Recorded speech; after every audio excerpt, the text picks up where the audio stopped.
CNE news में आप सभी का स्वागत है और अब लेते हैं खबर विशेष की ये खबर में आगे बढ़ने से पहले आवश्यक सूचना। अब आप CNE न्यूज चैनल को आर्थिक समर्थन भी दे सकते हैं। CNE न्यूज चैनल को आर्थिक समर्थन देने के लिए ऑनलाइन UPI पेमेंट करने के लिए गूगल पे, फोन पे, पेटीएम करने के लिए मोबाइल नंबर 9041098248 का उपयोग कर सकते हैं। RTI एक्टिविस्ट और सेकेंड इनिंग के चेयरमैन RK गर्ग की तबीयत अब ठीक हो गई है।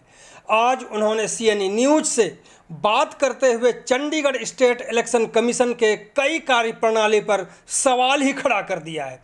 उन्होंने कागजात पेश करते हुए कहा है कि जब लोकसभा चुनाव में ऑफिशियल खर्च 5-6 करोड़ है तो नगर निगम चुनाव में इससे 3 गुना ज़्यादा क्यों है। इसके अलावा जब प्रशासन से स्टेट इलेक्शन कमीशन को समय पर पैसे मिल ही जाते हैं तो चुनाव में काम करने वाले कर्मचारियों का मानदेय क्यों बकाया रखा जाता है। शहर के जिन लोगों से सेवाएं ली जाती है उसके पैसे भी सालों साल तक क्यों अटका के रखा जाता है। क्यों नहीं उन्हें समय पर पेमेंट कर दिए जाते हैं। क्या इसमें भी कोई भ्रष्टाचार है। इसी को लेकर RK गर्ग आपको पूरी जानकारी दे रहे हैं। आप सभी से आग्रह है कि इस पूरी बातचीत को जरूर सुने ताकि स्टेट इलेक्शन कमीशन चंडीगढ़ के बारे में आपको पूरी जानकारी मिल जाएगी। सबसे पहले तो CNE का धन्यवाद कि उसने इस इशू पे और बहुत सारे इम्पोर्टेंट इश्यूज पे उठाते हैं बातचीत। आज हम एक ख़ास मुद्दा लेके आए हैं जो कि आप लोग हैरान होंगे जान के। हमारा जो 2021 में म्यूनिसिपल कॉरपोरेशन चंडीगढ़ का जो इलेक्शन हुआ था, जिस वक्त इसके टेंडर वगैरह इशू होने शुरू हुए थे तब से ही हमने इसको नज़र रखे थी कि क्या क्या खर्च होते हैं, कैसे कैसे खर्च होते हैं। तो मैं आपकी जानकारी के लिए बता रहा हूँ कि जो पिछला हमारा MC का इलेक्शन हुआ था उसमें 6.5 करोड़ रुपए खर्च हुआ था। और उसके बाद 2019 में जब लोकसभा का इलेक्शन हुआ उसमें 5 करोड़ 42 लाख रुपए खर्च हुआ। पूरा यही खर्च हुआ, इससे ज़्यादा कोई उनका बकाया नहीं है।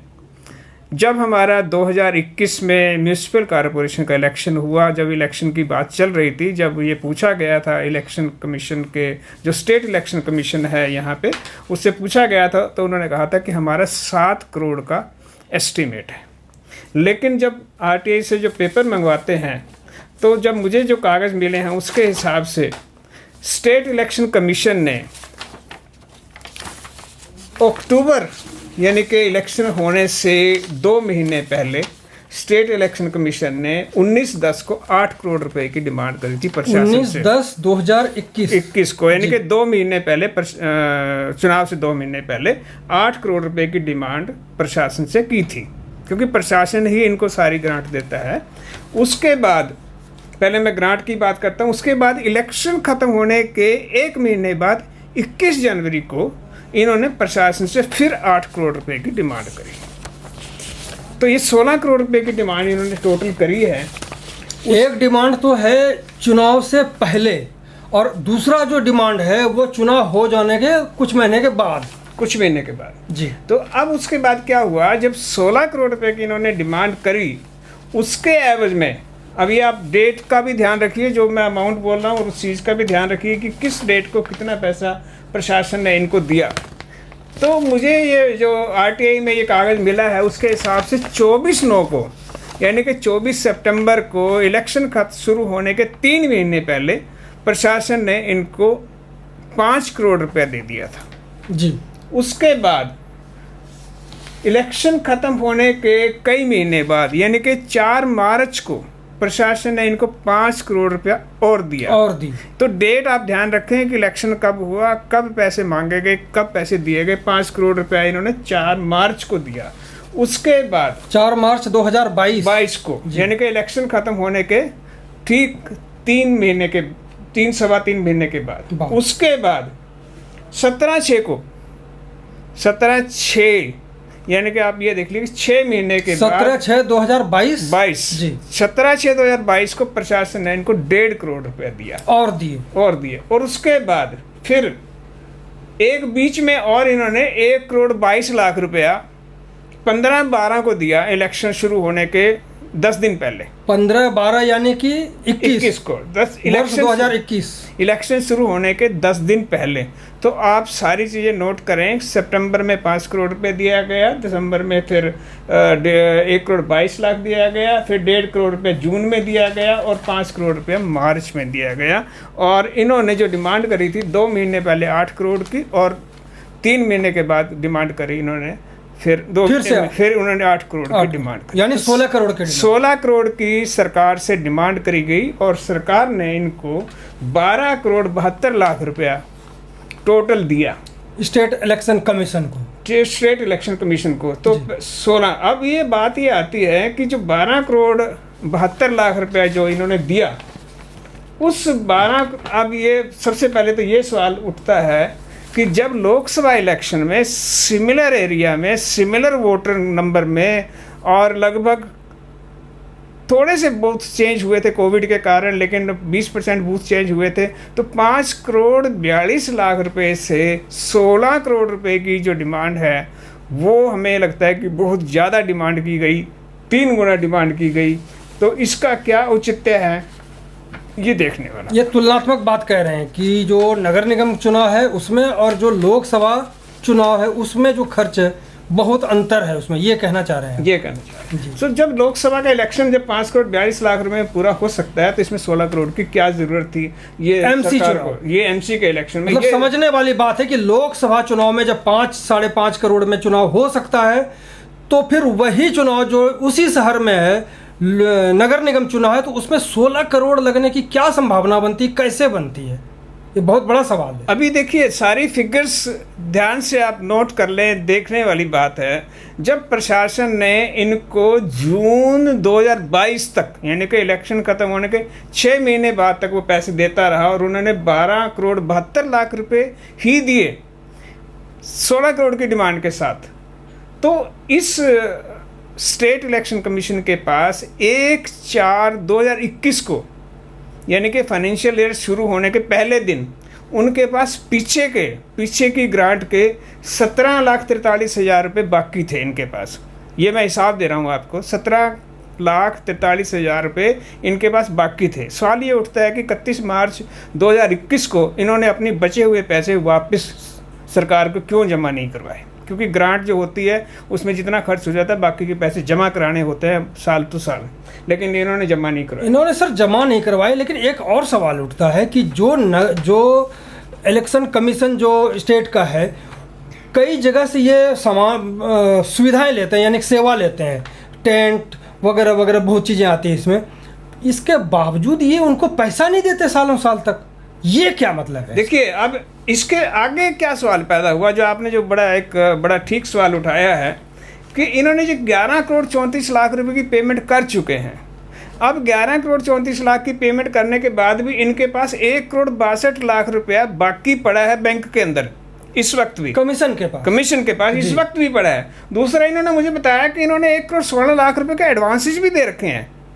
तो इसका मतलब यह है कि 1 करोड़ 62 लाख इनके पास पड़ा हुआ है, 1 करोड़ 16 लाख रुपए इन्होंने एडवांस दे रखा है, तो ये हो गए 2 करोड़ 78 लाख रुपए जो स्टेट कमीशन के पास है। स्टेट कमीशन के पास इस वक्त कागजों के हिसाब से इनके पास है। जब मैंने इनसे ये पूछा कि भैया आपका हिसाब किताब क्या है, आपने कितने लोगों के कितने पैसे अभी भी देने हैं, बकाया है, लेकिन लेना देना है लोगों। देखिए अब यहाँ पे मैं एक बात आपको और बताना चाहूँगा कि हमारा इलेक्शन 24 दिसंबर को होता है।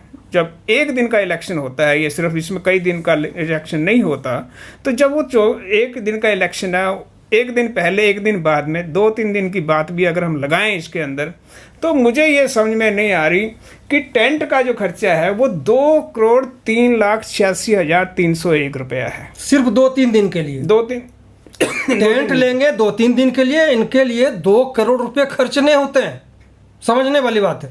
अच्छा, दूसरी बात यह है कि जो हमारी ईवीएम है, इलेक्ट्रॉनिक वोटिंग मशीन है, उसको चेक करने का भी 31 लाख रुपए का बिल है, 31 लाख रुपए का।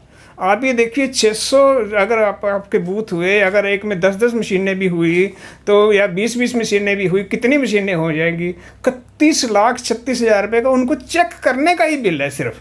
मतलब उसको जो देखेगा सरसरी निगाह से इसमें क्या है, बस उसके लिए 31 लाख उसका भी बिल है। दूसरी बात है, एक बहुत हैरानी की बात यह है, जो जिस स्टाफ ने इसके लिए काम किया था उसका जो रेम्युनरेशन है, हॉनरेरियम है, वो अभी तक पे नहीं किया गया। स्टाफ का हॉनरेरियम। ये लोकसभा की बात कर रहे हैं, नगर निगम? लोकसभा की बात नहीं कर रहा, मैं म्यूनिसिपल कॉर्पोरेशन की बात कर रहा हूं। यानी कि जो लोग इसमें काम में लगे हुए थे, जो उनको ऑनरारियम दिया जाता है, वो अब तक बकाया है। अब तक बकाया 14,84,500 रुपए उनके अभी बकाया हैं। और कमीशन के पास पैसे भी पड़े हुए हैं इसके बावजूद। बिल्कुल। और अब बात बताता हूँ, सीटीयू की बसों का यूज़ किया गया स्टाफ को लाने के लिए, ईवीएम की मशीनों को ट्रांसपोर्ट करने के लिए, उसका 38 लाख रुपए का बिल है जो अभी पेंडिंग पड़ा है, जो कि पेमेंट नहीं करी। तो टोटल इस वक्त 3,12,69,000 रुपए के बिल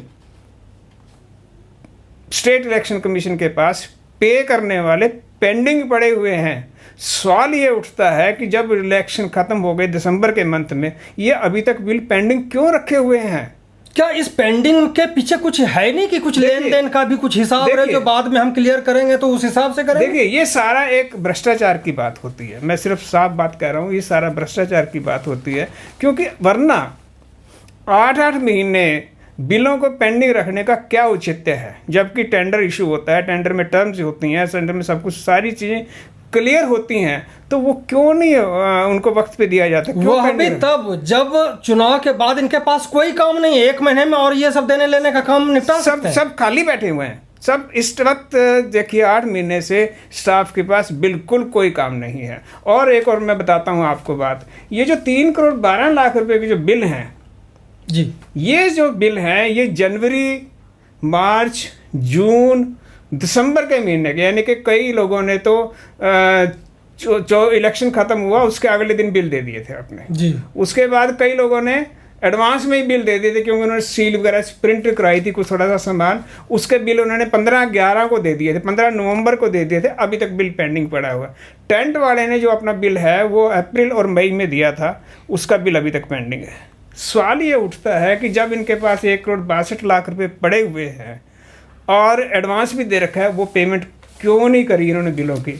अच्छा, दूसरी हमारा जो सवाल ये आता है इसके अंदर कि 3 गुना खर्चे का ये पूरी एक इंक्वायरी होनी चाहिए कि लोकसभा से म्यूनिसिपल कॉरपोरेशन के इलेक्शन के 2 साल के दौरान में 3 गुना खर्चे का क्या औचित्य है?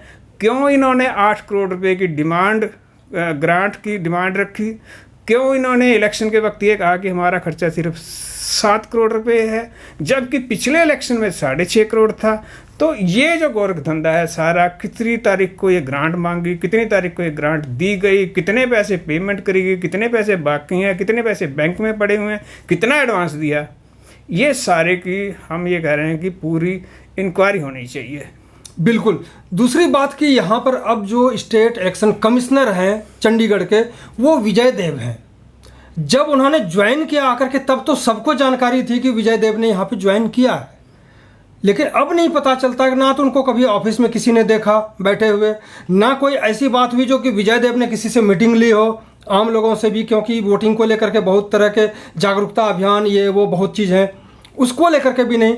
लेकिन जो समझा जाता है कि विजय देव बहुत ऑनेस्ट आदमी है, जैसा कि लोगों से हमने सुना है, तो हमें लगता है कि इसके ऊपर भी चेक करना पड़ेगा उनको। अगर वो वाकई ईमानदारी से यहाँ पर अपनी भूमिका निभाएंगे तो ये सारी बातें निकलेगी खुल करके। देखिए, हम लोग ये जो चीज़ है, ये जो सारा जो मुद्दा है, ये एक इंडिकेट करता है कि सरकारी दफ्तरों में काम कैसे होता है।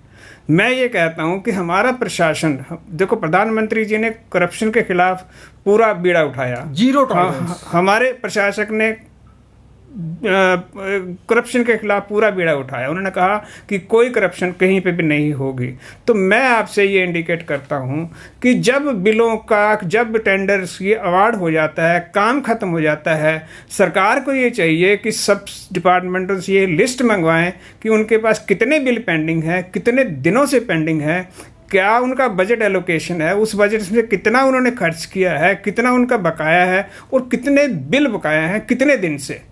तो ये सारी चीज़ों की तहकीकात होगी तो हमारा जो सिस्टम है, जो हमारी जो ट्रांसपेरेंसी की बात हो रही है, हमारी जो करप्शन फ्री समाज की बात हो रही है, ये उसकी तरफ इंडिकेट करता है। दूसरी जो चीज़ है, सबसे बड़ी एक महत्वपूर्ण बात यह है कि जब चुनाव के कार्यालय का ये हाल है, सिर्फ एक तो ये लोकल जो जहां पर सिर्फ चुनाव ही करवाना है और काम नहीं इनके पास, सिर्फ चुनाव करवाना है, और सिर्फ ये एक म्यूनिसिपल कॉरपोरेशन के एक छोटे से चुनाव की बात कर रहे हैं। चंडीगढ़ जैसे शहर जो कि बहुत छोटा सा है, वो छोटा सा शहर है। तो हमें ये बताना चाहिए कि आज मैं इस बात के CNU के बहुत बहुत धन्यवाद, CNU ने ये मुद्दा उठाया है। इसके थ्रू हम इलेक्शन कमीशन से भी ये बात पूछना चाह रहे हैं कि वो जो उनका जो खर्च होता है उसके ऊपर किस तरह के कंट्रोल वो लगा के रखते हैं।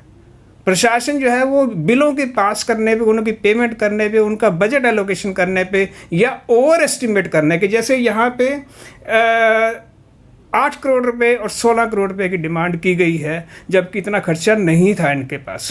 तो ये सारे चीज़ों के लिए हम लोग ये आपको लोगों को बताया है। आप लोग भी इस चीज़ के ऊपर अपना देखें, समझें, करें और अपने कमेंट्स भी दें। सर, आपने जिस तरह से कहा कि प्रधानमंत्री ने बीड़ा उठाया है, जीरो टॉलरेंस है भ्रष्टाचार के नाम से, यहाँ के जो प्रशासक हैं वो उन्होंने भी बीड़ा उठाया है, जो यहाँ के एडमिनिस्ट्रेशन में बड़े बड़े अधिकारी हैं उन्होंने भी बेड़ा उठाया है। तो जब सबने मिलकर के बेड़ा उठाया है तो बेड़ा गर्क क्यों हो रहा है, यह भी एक बहुत बड़ा सवाल है। देखिए, ये सवाल बहुत बड़ा है और बहुत अच्छा सवाल उठाया है। मैं इसीलिए देखो अपनी एसोसिएशन की तरफ से और समाज की तरफ से और सब लोगों की तरफ से सब लोगों को एक आह्वान भी करना चाह रहा हूँ कि आप जहाँ भी इसी तरह की कोई चीज़ देखते हैं उसको उजागर कीजिए, उसको बताइए, क्योंकि ये जो RTI जो राइट टू इन्फॉर्मेशन एक्ट है उसके थ्रू आप सारी सूचनाएं ले सकते हैं और सूचना लेने का आपका अधिकार है, सरकार से पूछने का आपका अधिकार है, लेकिन पूछ के उसको लोगों को बताइए, तभी सुधार होगा। तभी प्रशासन को पता लगेगा कि हो क्या रहा है और उनको काम करने का मौका मिलेगा। मैं CNU का दोबारा फिर धन्यवाद करता हूं कि उन्होंने ये मुद्दा उठाने में बहुत मदद करी है, बहुत अच्छी बात करी है। और मुझे लगता है कि चुनाव आयोग, स्टेट इलेक्शन कमीशन, प्रशासन और जो भी संबंधित अधिकारी हैं उन तक ये मैसेज बहुत क्लियर पहुंचेगा। और दूसरा, लोगों से मेरी रिक्वेस्ट है कि आप ये बात सुन के अपने कमेंट्स, अपनी जो सुझाव, अपनी जो बातें या इस तरह के और मुद्दे जो आपके पास हों वो ज़रूर उठाएं, CNU को बताएं और इस चीज़ को उठाएं। बहुत बहुत धन्यवाद आपका। CNE न्यूज के साथ बने रहने के लिए आप सभी का बहुत बहुत धन्यवाद।